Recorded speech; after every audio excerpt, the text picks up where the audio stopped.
अस्सलाम वालेकुम। मैं हूं हुमायूं कामरान और आप देख रहे हैं हमारा YouTube channel stars with edge के। इस सेक्शन में हम आपकी मुलाकात ऐसी ऑर्गेनाइजेशन से करवाते हैं और ऐसे सेटअप से करवाते हैं जो डिफरेंटली एबल्ड बच्चों के साथ मुंसलिक हैं और उनको सर्विसेज प्रोवाइड कर रहे हैं।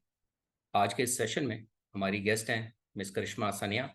ये सीईओ एंड क्लिनिकल डायरेक्टर हैं Karishma's speech therapy, autism and rehabilitation clinic की। आइए इनसे मिलते हैं और इनके बारे में और इनके सेटअप के बारे में जानते हैं। So thank you very much miss Karishma Sania कि आपने इस सेशन के लिए टाइम निकाला and we welcome you at our channel.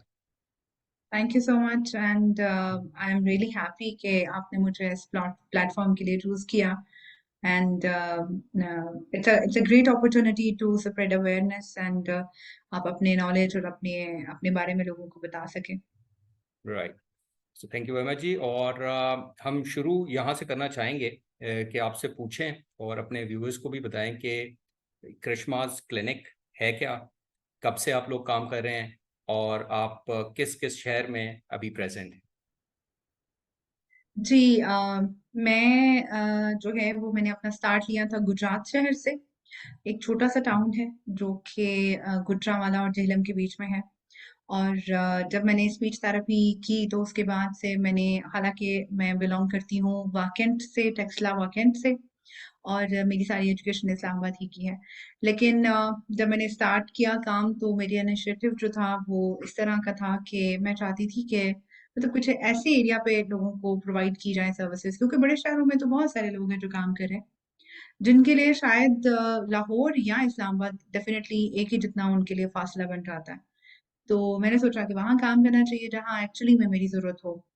तो बस एक आफ्टर ग्रेजुएशन एक यंग लड़की जिस तरह से अपने, क्या कहते हैं, करियर के लिए इतनी ओरिएंटेड होती है या एक डिवोशन होती है, उसके साथ फिर मैं गुजरात आई।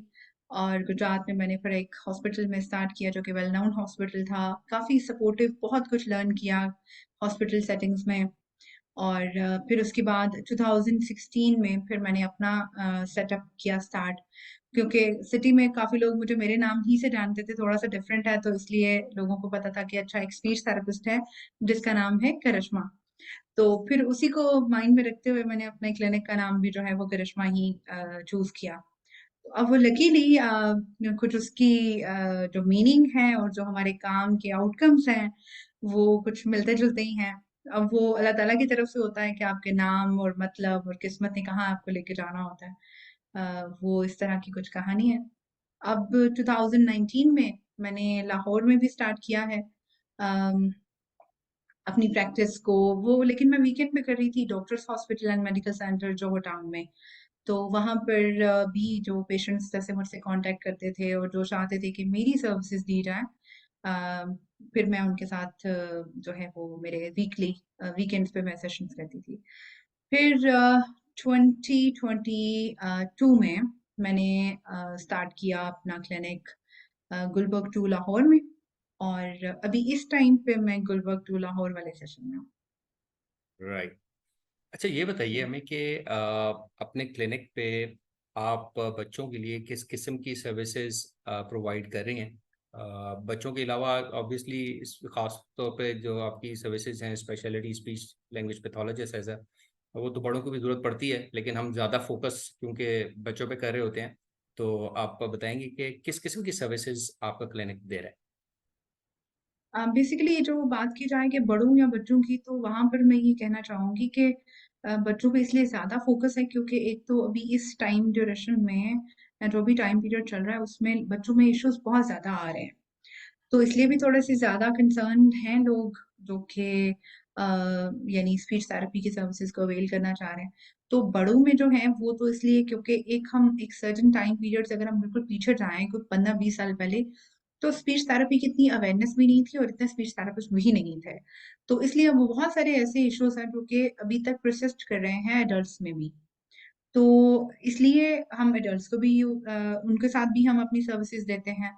और ओल्ड एज में जैसे जो क्लाइंट्स हैं जिनको स्ट्रोक होता है या किसी भी तरह की कोई हेड इंजरी होती है या न्यूरोलॉजिकल जो डिसऑर्डर्स हैं उनकी भी स्पीच थेरेपी होती है, यानी स्पीच से रिलेटेड या swallowing या वॉइस या अंडरस्टैंडिंग, लैंग्वेज की अंडरस्टैंडिंग से रिलेटेड जो भी इश्यूज होते हैं वो स्पीच थेरेपिस्ट डील करता है।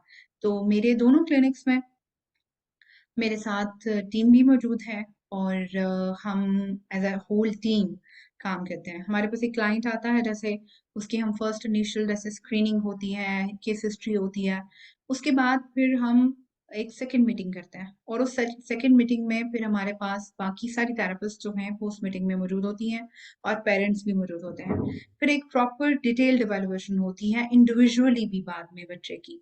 तो तकरीबन 2-3 वीक्स तक हम उसकी प्रॉपर इवैल्यूएशन करते हैं, चाहे वो बिहेवियर रिलेटेड इश्यूज हों, ऑक्यूपेशनल थेरेपी के रिलेटेड इश्यूज हों, फिजियोथेरेपी से रिलेटेड हों, और या फिर स्पीच थेरेपी से। तो एक चीज जो मैंने 2016 में ही अपने गुजरात क्लिनिक से ही मैंने स्टार्ट की थी, इट वाज कि मैं अर्ली इंटरवेंशन कर रही थी और अर्ली जो स्कूल स्किल्स हैं मैंने वो भी इंट्रोड्यूस कराए। उसका पर्पस ये था कि जब मेरे कोई पेशेंट्स जो होते थे बच्चे, जब वो स्कूल जाते थे, जैसे कोक्लियर इम्प्लांट के हुए या कुछ ऑटिज्म के साथ बच्चे थे, तो जब वो स्कूल जाते थे तो उनके रिग्रेशन आते थे, क्योंकि स्कूल में जो एक एनवायरनमेंट है वो थेरेपी से बिल्कुल हट के है, बिल्कुल अलग है।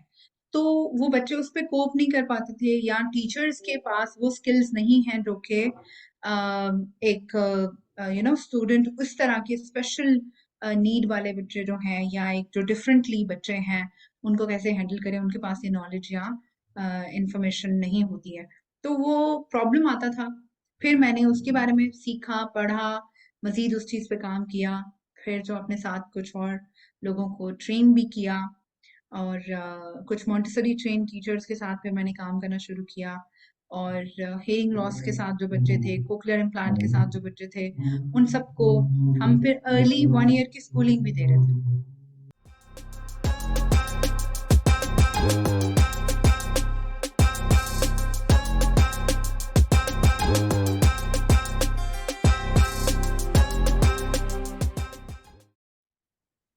अच्छा, तो मैं अगर ये पूछना चाहूँ आपसे कि आपके जो क्लिनिकल सेटअप है इसमें किन किन चैलेंजेस वाले बच्चों को सर्व किया जा रहा है? बहुत से चैलेंजेस आपस में काफ़ी हद तक कनेक्टेड भी हैं, तो इसको कैसे रिस्पॉन्ड करेंगे?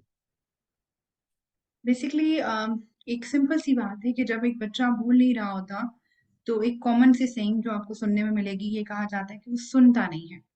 लेकिन ऐसा नहीं है। सिर्फ ना सुनने के इश्यूज को जो है ना वो केटर नहीं करते हैं स्पीच थेरेपिस्ट।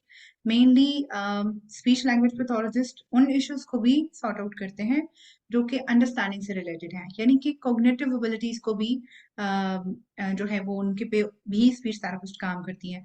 लेकिन बहुत सारे ज़ाहिर एरियाज हैं जो कि एक आम पब्लिक को नहीं पता।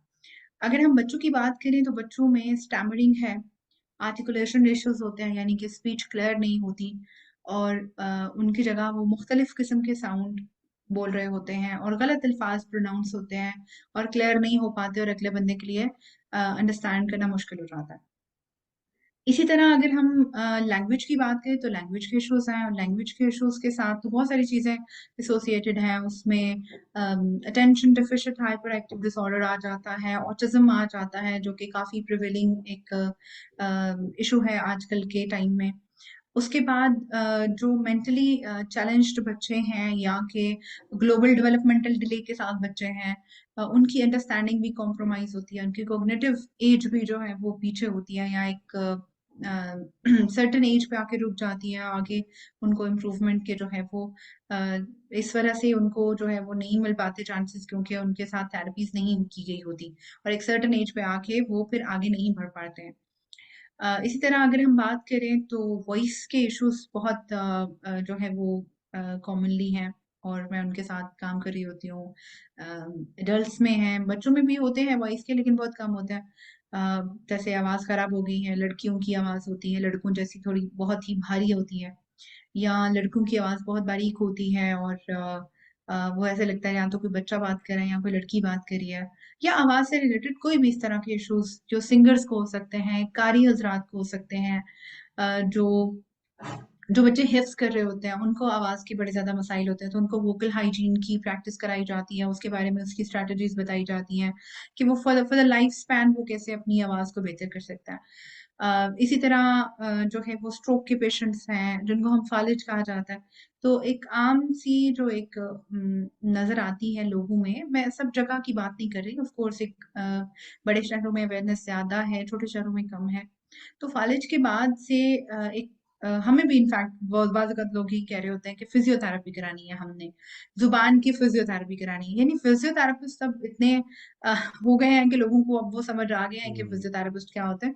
तो एक कॉलेज जब होता है तो एक पूरी टीम काम करती है, फिजियोथेरेपिस्ट की, स्पीच थेरेपिस्ट की, ऑक्यूपेशनल थेरेपिस्ट की।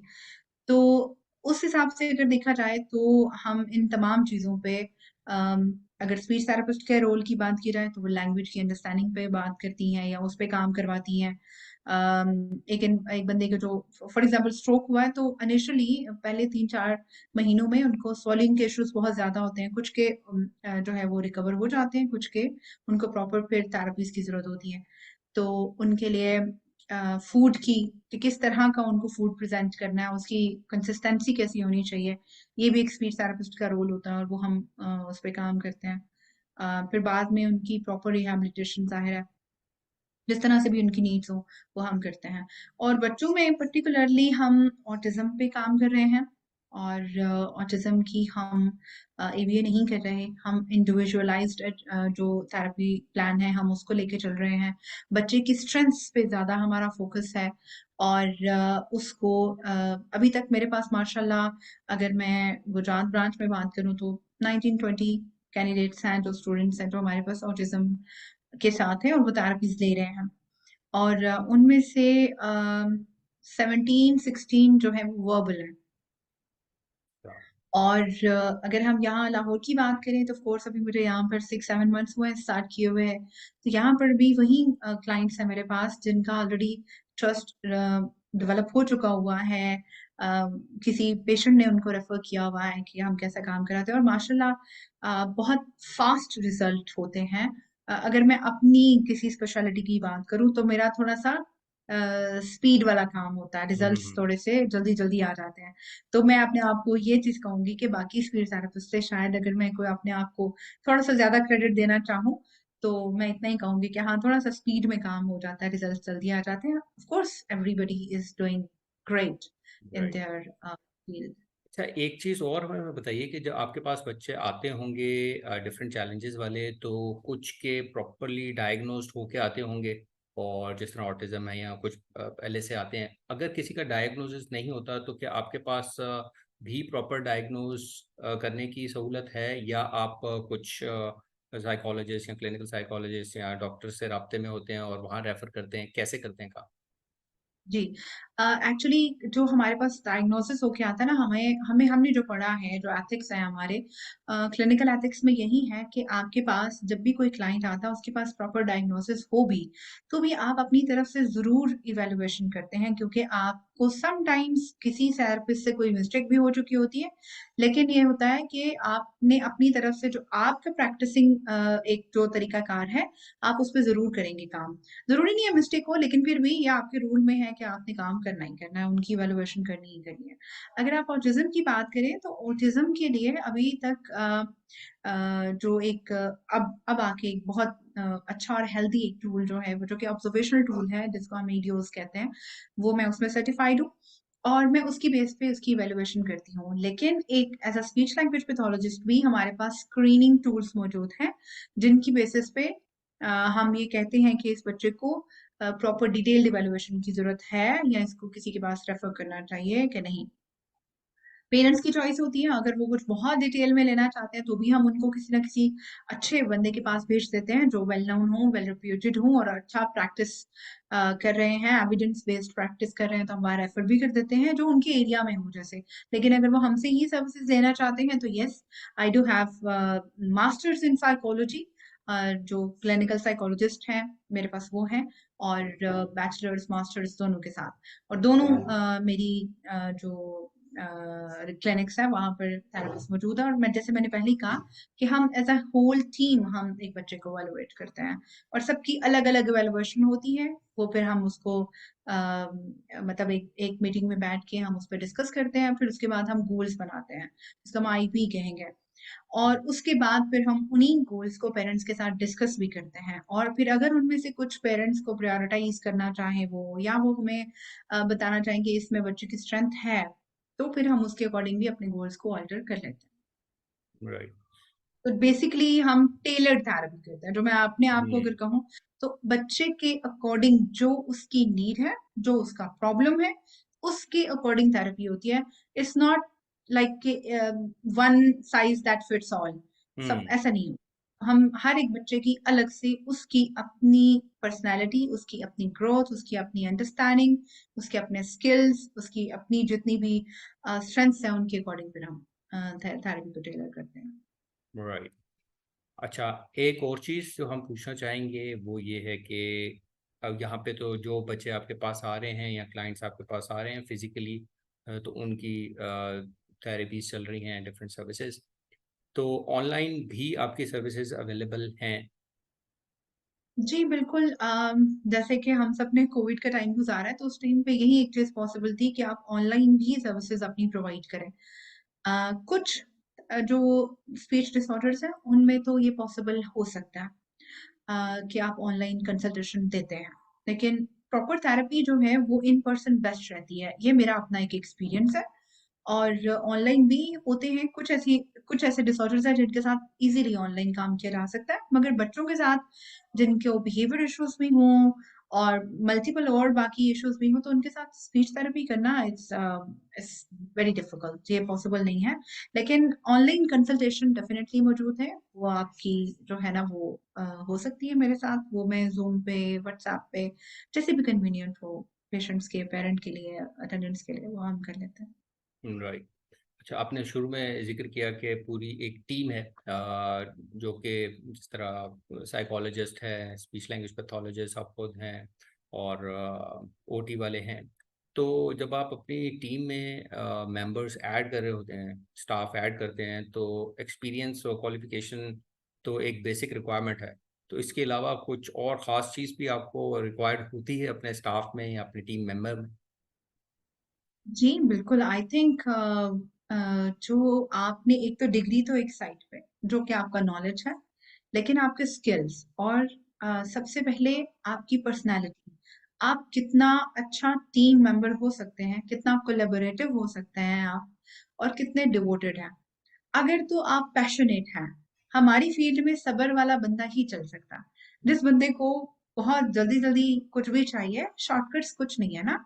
तो अगर आप एक ऐसी पर्सनालिटी को चूज करते हैं जो कि खुद जिनको अपनी पर्सनालिटीज पे काम करने की जरूरत है, मैं ये तो नहीं कहूंगी कि कुछ भी अजीब या ऐसा कुछ, लेकिन कुछ लोग होते हैं जो फ्रेश ग्रेजुएट्स होते हैं, समटाइम्स उनको भी फील्ड का इतना आइडिया नहीं होता, किस तरह के चैलेंजेस हो सकते हैं उनको आइडिया नहीं होता। तो बहुत जल्दी वो मतलब परेशान हो जाते हैं या विड्रॉ कर जाते हैं। तो थोड़ा-सा आपको जो स्ट्रॉन्ग नर्व्स वाला बंदा है, वो आपको चाहिए होता है। और ज़ाहिर है, आपने पेरेंट्स के साथ भी आपने डिस्कशन करनी है, आपने उनको भी काउंसल भी करना है, आप क्या कर रहे हैं, क्यों कर रहे हैं, रेशनल भी बताना है कि कैसे करना है, उनको भी गाइड करना है। तो उसके लिए आपके कम्युनिकेशन स्किल्स अच्छे होने बहुत ज़रूरी हैं। और उसमें इंग्लिश का मास्टर होना ज़रूरी नहीं है that you are fluent in English. That's not the point. The point is कि आप अपने जो भी आपका नॉलेज है, जो भी आपका आइडिया है, आप उसको कितने अच्छे से आप डिलीवर कर पा रहे हो, और अगला बंदा उसको अंडरस्टैंड कर रहा है, नहीं कर रहा। और एक और चीज़ मैं यहाँ पर ऐड करना चाहूँगी, जैसे आपने कहा कि टीम में एज़ अ साइकोलॉजिस्ट हूँ, I am not only a speech pathologist, but I am also a child psychologist. तो वो मेरी अलग से एक डिग्री भी है। दैट्स व्हाई मैं फिर वो ओवरऑल एक आपको ज़ाहिर है, एक नॉलेज या एक किसी भी फील्ड में अगर आपके पास मल्टीपल ऑप्शंस हो, तो आप एक बेहतर तरीके से आप डिसीजन मेकिंग कर सकते हैं, जिसको हम क्लिनिकल डिसीजन मेकिंग कहते हैं। राइट। ओके। एक चीज़ हम पूछना चाहेंगे वो ये कि आपने अपनी बताया कि साइकोलॉजिस्ट भी, चाइल्ड साइकोलॉजिस्ट हैं, स्पीच लैंग्वेज पैथोलॉजिस्ट हैं, और तो अपनी जो मैंने देखा है कि इस फील्ड में बाकी मेडिकल फील्ड की तरह अपनी नॉलेज को अपग्रेड करने की वक्तन फ़वक्तन ज़रूरत पड़ती रहती है ऑन रेगुलर बेसिस। तो अपनी और अपने स्टाफ की, टीम मेंबर्स की जो रेगुलर ट्रेनिंग अपग्रेडेशन है, नॉलेज की अपग्रेडेशन है, उस पे कितना बिलीव करती हैं और उस पे कितना काम किया जाता है? देखिए, ये तो एक बहुत ही कोर इंग्रेडिएंट है कि जब आप कभी भी अपने आप को ये कहें कि आपको सब कुछ आ गया है, तो उसी दिन आपको ये समझना चाहिए कि आपको कुछ नहीं आता। तो अगर मैं अपने स्किल्स की बात करूँ, तो हमारे पास पाकिस्तान में बहुत ज़्यादा ऑप्शन सर्टिफिकेशंस के नहीं हैं। हाँ, हमारी जैसे कॉन्फ्रेंसेस होती हैं, वर्कशॉप्स होती हैं, तो वो डेफ़िनेटली हम उसको अटेंड करते हैं और मैं अपनी टीम के लिए भी ऑन एंड ऑफ करवाती रहती हूँ। मैं खुद भी करती हूँ, not only for my team members but also for the parents जो कि हमारे साथ थेरेपीज़ में इन्वॉल्व हैं, क्योंकि उनको ट्रेन करना भी बहुत ज़रूरी है। जहाँ तक बात है सर्टिफिकेशन की, तो जब हम हायरिंग कर रहे होते हैं तो डेफिनेटली हम उन लोगों को प्रेफर करते हैं जिनके पास थोड़ा एक्स्ट्रा नॉलेज भी है और उनके पास किसी और चीज में भी सर्टिफिकेशन है, ताकि उनके काम करने के अंदाज में और क्या कहेंगे, निखार आए निखार या आए। और राइट। पॉलिश तरीके से वो जो है वो काम कर पाए। तो आपकी सर्टिफिकेशंस जितना हम कमाते हैं उन्हीं पे ही जाता है। राइट। तो स्टाफ की ट्रेनिंग पे तो जोर दे रहे हैं, तो पेरेंट्स की ट्रेनिंग गाइडेंस इसकी भी बहुत ज़्यादा ज़रूरत रहती है। बिल्कुल। तो उस पे भी काम करते हैं आप लोग, यकीनन करते होंगे। कैसे करते हैं? बिल्कुल, देखिए आपने आज अगर हमारी सेशन का के लिए अगर मैं आपके साथ में यहाँ मौजूद हूँ, तो आपने देखा होगा मेरा यूट्यूब चैनल, जो कि मैंने I am the first Pakistani YouTuber speech therapist जिसने ये इनिशिएटिव लिया कि अवेयरनेस पे काम करना बहुत ज़रूरी है। और जब मैंने इस चीज़ को सोचा तो उसके पीछे पर्पस ट्रेनिंग जो है वो पेरेंट्स ही की थी और ना कि मतलब स्पीच थेरेपिस्ट की। दो अगर मेरी कुछ भी कोलीग्स हैं जो फेलो एसएलपीज़ हैं, अगर उनको कभी कुछ हेल्प चाहिए हो तो ऑफ कोर्स शायद उनको मेरी वीडियोस भी हेल्प करती हूँ। लेकिन उसमें पीछे पर्पस जो है वो यही था कि जो पेरेंट्स हैं उनको हम एजुकेट कर पाएँ, रियल पिक्चर दिखा पाएँ कि एक्चुअली में क्या होता है। क्वैक्स जो हैं वो कैसे होते हैं, जिनको हम आम उर्दू में अताई डॉक्टर कहते हैं, तो अताई थेरेपिस्ट भी होते हैं। तो उनसे बचाने के लिए, क्योंकि एक बंदा जो स्किलफुल नहीं है, प्रॉपर एजुकेटेड क्वालिफाइड नहीं है, वो बहुत ज़्यादा मिस हैंडलिंग कर जाता है, जिससे किसी भी बच्चे की लाइफ पे काफ़ी हद तक जो है वो असर होता है। तो इसलिए उसके बारे में भी मैं बहुत बात करती हूँ। फिर आप अगर देखें मेरे यूट्यूब पे लाइव सेशंस हैं जिसमें मैं प्रॉपर वर्कशॉप्स ले रही हूँ और वो मैंने लाइव सेशन सिर्फ इसलिए किया कि वो लोग जो मेरे साथ वर्कशॉप में मौजूद हैं, मेरे क्लिनिक में मौजूद हैं, वो तो बेनिफिट लें। लेकिन कोई अगर किसी ऐसी जगह बैठा है जहाँ वो मुझ तक नहीं पहुँच सकता या किसी भी और थेरेपिस्ट तक नहीं पहुँच सकता, तो वो वीडियोस तो चलो देख के बेनिफिट ले ले। तो definitely I am more into that and मेरा ख्याल है कि सब लोग बड़े अच्छे से जानते हैं कि मेरा इस चीज़ पे बहुत फोकस होता है, क्योंकि पेरेंट्स को मैं समझती हूँ अगर हम टीम में 6 लोग हैं तो 7वें थेरेपिस्ट जो है वो पेरेंट्स होते हैं। तो पेरेंट्स को ये भी डिमांड करते हुए अब तो बहुत ज़्यादा नज़र आते हैं कि हमें सेशन की ऑब्जर्वेशन करने दें। तो जब ये डिमांड होती है तो how you respond to that? देखिए, असल में हमारे यहाँ हमारे कल्चर में बहुत ज़्यादा चेक एंड बैलेंस का सिस्टम, लॉ एंड ऑर्डर या आप कहें कि कोई कोई इस तरह की सिचुएशन नहीं है जहाँ पर आप किसको जाके आप कंप्लेन करें या किसके बारे में कंप्लेन करें। तो ये थोड़ा-सा हमारे पास एक चीज़ लैक कर रही है, उसको मेरा ख़्याल है कि हम सब लोग ही मानते हैं, लेकिन बहुत ज़्यादा अच्छे सेटअप्स हैं जो बहुत अच्छे तरीके से काम कर रहे हैं। कुछ ऐसे होंगे जो ज़ाहिर है कुछ इस तरह के हैं, लेकिन जो भी देखना चाहता है कि पेरेंट्स की ऑब्जर्व करना चाहता है, ये उनका राइट है, उनको करना चाहिए। हाँ, समटाइम्स ये होता है कि कुछ पेरेंट्स को जब आप इन्वॉल्व करते हैं तो they if you are not explaining कि आप क्या कर रहे हो, तो they take something wrong meanings, या उनको अपैरेंटली जो आप कर रहे हो उनको समझ में नहीं आ रहा होता, क्योंकि आपके पास जो टूल्स हैं वो टॉयज हैं। एज़ अ स्पीच थेरेपिस्ट अगर मैं बात करूँ, तो वो ये समझते हैं कि खिलौनों से खेलने से क्या होता है। तो एक सेशन, 1-2 सेशन से आप सिर्फ जज कर सकते हैं। आप ये नहीं देख सकते कि होगा क्या? तो अगर इतना आसान होता खिलौनों से खेलना तो फिर प्रॉपर डिग्रीज़ नहीं होती ना। फिर तो प्ले थेरेपिस्ट की तो ऑलरेडी वो सारा सीन है ही, या प्ले स्कूल, प्ले ग्रुप जो भी होता है। तो मेन चीज़ जो हम कर रहे हैं वो ये कि हमने कैमरास लगाए हुए हैं हर एक रूम में, ओके। और पेरेंट्स जब चाहें उस कैमरास को देख सकते हैं उनसे। प्लस हम ऐड भी करते हैं हर वीक में, या सेशन एंड होने के बाद पेरेंट्स को बताते हैं, ऐड करते हैं, उसको एक्सप्लेन करते हैं कि हमने ये काम कराया है, आपने घर पे इसको कैसे कराना है, ऐसे करवाएं। लेकिन राइट। देखें, जब आप काम करें तो आपको पता ही है कि एज अ स्पीच थेरेपिस्ट बड़ा हेक्टिक काम है हमारा, बोलते रहना मुसलसल और बहुत सारी और चीजें। तो हर एक पेरेंट को एक्सप्लेन करना बहुत डिफिकल्ट है। हम्म। अगर फॉर एग्जांपल हमारे पास दिन में 6 से 8 पेशेंट्स भी हैं जिनके साथ हम काम कर रहे हैं, तो उन 8 पेशेंट्स को डेली बेसिस पे एक्सप्लेन करना इट्स नॉट पॉसिबल। अगर आप आशा के जो American association for speech language pathology है, अगर आप उसके रूल्स में देखें तो वहाँ आफ्टर एवरी 60 डेज आपने पेरेंट्स के साथ मीटिंग करनी है, दैट इज मस्ट। लेकिन 60 डेज वहां पर एक प्रॉपर एक सेटअप है, सिस्टम है। लेकिन हमारे यहाँ ऐसे नहीं होता। हम फिर जब जब भी हमारे पेरेंट्स में, बच्चों के पेरेंट्स में कुछ उनके कंसर्न्स होते हैं, हम मीटिंग कर लेते हैं, कोई ऐसा इशू नहीं होता। लेकिन एथिकली आपको कम से कम 2 महीने तक वेट करना होता है, 2 महीने बाद ही चीजें सामने आती हैं। राइट। लेकिन 2 महीने तो ऐसी जगह पे हैं जहाँ पे बाकी सिस्टम भी प्रॉपरली इंस्टॉल हो।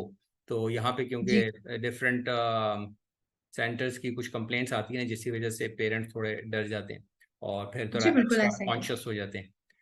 अच्छा, एक चीज़ ऐसा और बताइए कि हम ये जानना चाहेंगे, पेरेंट्स की अक्सर होती है, आप थोड़ा हमें आइडिया बता सकें कि आपके क्लिनिकल सेटअप में चार्ज कैसे होता है, फी स्ट्रक्चर थोड़ा किसी एग्जांपल के थ्रू बेशक, ताकि थोड़ा पेरेंट्स को आइडिया हो सके कि जब आपके पास आएंगे तो देखिए, मेरा एक charges। मानना है कि अ, जितना जैसा काम वैसा दाम, एक तो हम्म। ये सिंपल सी बात है। और दूसरी, अगर हम ये बात करें कि जैसे मैंने पहले ही कहा कि थोड़े से फास्ट रिजल्ट्स होते हैं, तो वो जब आप एक्स्ट्रा एफर्ट कर रहे हैं, बहुत एफर्ट कर रहे हैं, बहुत काम कर रहे हैं, स्मार्टली काम कर रहे हैं, आपने बहुत ज्यादा चीजों पे, आपने अपने नॉलेज को गेन करने में आपने इन्वेस्ट भी किया होता है, तो आप बहुत हम्म। स्मार्ट हो, स्मार्टली काम करते हैं, जिसको हम यूं कहेंगे एक एक तीर से दो तीन चार शिकार। तो जब आप उस तरह करते हैं तो रिजल्ट्स जल्दी भी आते हैं। तो जब रिजल्ट्स जल्दी आते हैं तो ऑफ कोर्स आपको पता है कि आपने कितना एफर्टफुल काम किया, आप उस हिसाब से चार्ज करते हैं। और चार्जेस हर इंसान अपने खुद डिसाइड करता है, अपने सेटअप के हवाले से, अपनी फैसिलिटीज के हवाले से, अपने नॉलेज, अपने स्किल्स, अपने एक्सपीरियंस के हवाले से। तो मैं अगर अपनी बात करूँ तो हम 3500 पर सेशन में चार्ज करती हूँ, जो मेरे साथ सेशन होता है। अगर मेरे किसी जूनियर के साथ जो है, जो मेरे साथ एसोसिएट स्पीच थेरेपिस्ट है, उनके साथ है, तो 2500 से 2000, मतलब यही नॉर्मली चल रहा है। तो राइट। ये चीज है। जब भी आई थिंक आप अपने आप को ग्रेड करते हैं तो आप कोई भी एक फ्रेश ग्रेजुएट होता है, उसको पता होता है कि वो लैक कर रहा है, उसके पास इतनी नॉलेज या इतनी एक्सपीरियंस नहीं है, तो उनके कम चार्जेस होते हैं। फिर जैसे जैसे एक्सपीरियंस होते जाते हैं, वैसे वैसे आपके चार्जेस भी बढ़ते जाते हैं। एग्जैक्टली exactly, फिर जैसे जैसे आपका एक्सपीरियंस होता है फिर लोग ट्रस्ट करना शुरू करते हैं, रिजल्ट्स देखते हैं, एक दूसरे को रेफर करते हैं, देन ऑब्वियसली उनके चार्जेस में फ़र्क आ सकता है। So fair enough. अच्छा, एक तकरीबन हम at the end of our interview हैं, एक दो क्वेश्चन हैं सिर्फ, वो मैं पूछना चाहूँगा कि आपकी क्या एडवाइस है पेरेंट्स को कि जब वो अपने बच्चों के लिए ऐसा सेटअप देख रहे हों या प्रोफेशनल को सिलेक्ट कर रहे हों, तो उनको किन चीज़ों पे फोकस करना चाहिए, कैसे वो एक अच्छे सेंटर या एक प्रोफेशनल को किन बातों की बेस पे सिलेक्ट करें। ये आपका क्वेश्चन जो है ना, मैं कहूंगी कि पूरे इंटरव्यू में से ये सबसे गोल्डन क्वेश्चन है। ठीक है, क्योंकि ये वो क्वेश्चन है जिस जिस जो जिसकी पेरेंट्स को बहुत जरूरत है जानने की। और जैसे मैंने पहले भी बात की क्वैक्स की, उनसे कैसे बचना है। अगर हमारे सेटअप की बात की जाए, तो हमने सारे ग्लास डोर्स रखे हुए हैं। पेरेंट्स चाहें तो देख सकते हैं, विंडोज सारी हैं, प्रॉपर विंडोज मेरे पूरे सेटअप में, गुजरात और यहाँ भी हमने आशा का सॉरी स्टैंडर्ड फॉलो करते हुए हमारे रूम्स के साइजेस हैं। ठीक है। अगर पेरेंट्स ने देखना चाह रहे हैं, थ्रू विंडो भी देख सकते हैं।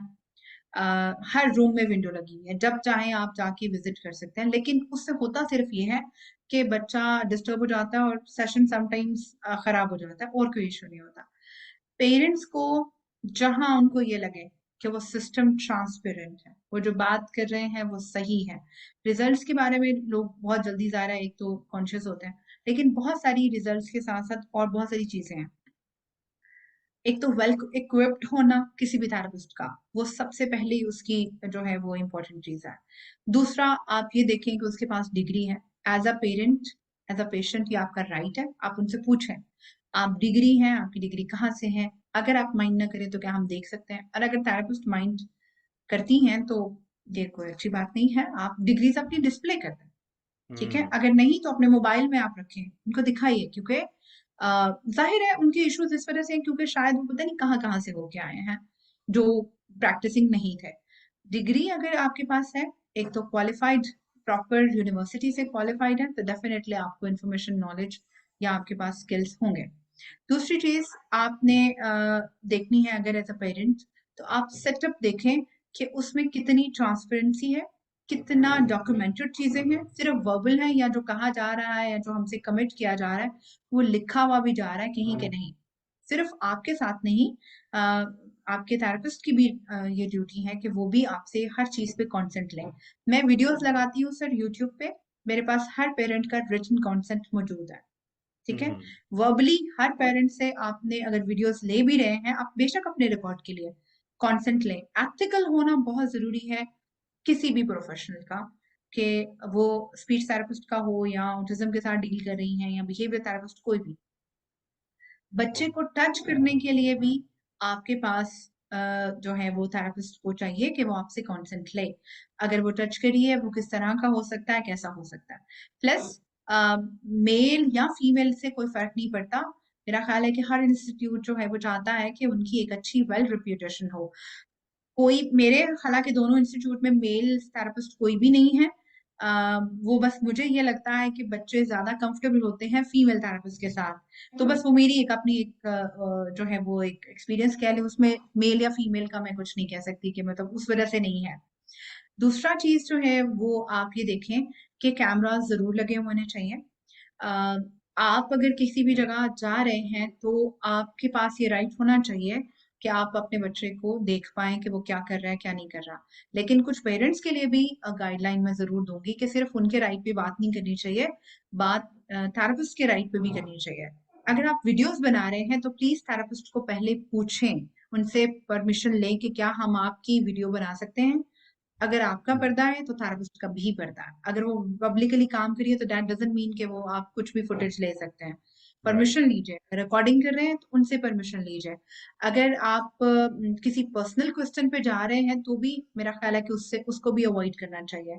तीसरा जो एक इम्पॉर्टेंट चीज है कि जब आप अगर कैमरास देख रहे हैं तो उस पर वीडियोज मत बनाएं, क्योंकि जो थेरेपिस्ट काम कर रहे हैं दे आर नॉट अवेयर कि आप उनको वॉच कर रहे हैं। बेशक हम उनको बताएं कि जी यू कैन बी नोटिस्ड, लेकिन समटाइम्स थेरेपिस्ट किसी भी कंफर्टेबल पोजीशन में हो सकती हैं, तो वो एक अच्छा या गैर अखलाकी चीज होती है। तो आप जो भी चाहें, आप प्लीज उसके बारे में परमिशन जरूर लीजिए, कॉन्सेंट लीजिए।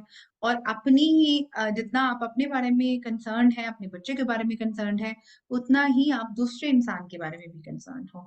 थेरेपिस्ट, उनकी मेंटल हेल्थ भी बहुत इंपॉर्टेंट है। आप पेरेंट्स डेफिनेटली बहुत ज्यादा क्राइसिस से गुजरते हैं, बहुत मुश्किल हालात से गुजरते हैं। एक तो ये परेशानी कि बच्चे के साथ क्या होगा, दूसरा थोड़ा सा फाइनेंशियल इश्यूज जैसे कि पूरी दुनिया में चल रहे हैं। तीसरा, जब आप थेरेपिस्ट के साथ कोऑपरेट करते हैं, आप उनकी चीजों को फॉलो करते हैं, तो मैं नहीं समझती कि बच्चा में रिजल्ट्स ना आए। तब रिजल्ट्स डिले होते हैं, लेट होते हैं, जब पेरेंट्स मोहल्ले के मामलात को यानी आस पड़ोस के सजेशंस को ज्यादा ऐड करते हैं रादर थेरेपिस्ट की जो चीजें हैं। क्योंकि थेरेपी इट्स नॉट कुछ ऐसा कोई रेमेडी तो है नहीं कि हल्दी और दूध और वो सब चीजों को मिला के कर लिया जाए तो हो जाएगा। इट्स लाइक एक प्रॉपर नॉलेज है, एक प्रॉपर डिग्री है, जिसके पीछे ऑथेंटिक इंफॉर्मेशन है, रिसर्चेस है। तो आपको जो थेरेपिस्ट कह रही हैं आपने वही फॉलो करना है। बाज़ अगत ये होता है, sorry to the parents as well, कि वो खुद आके बता रहे होते हैं कि आप ये कराएं, आप ये कराएं, ठीक है? वो इंटरप्शन आपकी नहीं होनी चाहिए, आपके सजेशन जरूर होनी चाहिए। एंड आई थिंक उसको, थेरेपिस्ट को भी उन सजेशंस को बहुत टेक्टफुली देखना भी है, लेना भी है। तो अगर उस तरह से चलेंगे तो आई थिंक ये दोनों लोगों के लिए बहुत अच्छा होगा। That's what I feel.